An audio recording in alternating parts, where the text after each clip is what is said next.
அம்மா, பாட்டி இருக்கிற நல்லா வேலைம்மா. வேற இடத்துக்கு கூட்டிகிட்டு போகலாமா? இல்லைன்னா வீட்டிலே வச்சுலாமா? டேய், கொஞ்சம் வாயை முடிட்டு வரியா?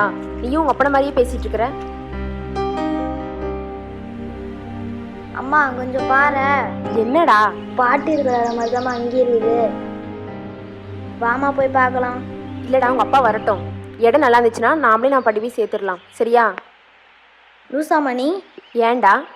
பாட்டி இருக்கிற சரியே இல்லைம்மா. உனக்கு வயசானதுக்கப்புறம் நான் இங்கே தாம்மா சேர்க்க போகிறேன். வாமா வந்து பாருமா. இதெல்லாம் யாரும் உனக்கு சொல்லி கொடுத்தது? அப்பா தான் சொன்னார், வயசானதுக்கப்புறம் எல்லாத்தையும் இங்கே தான் கொண்டு வந்து சேர்ப்பாங்களாம். வாடா.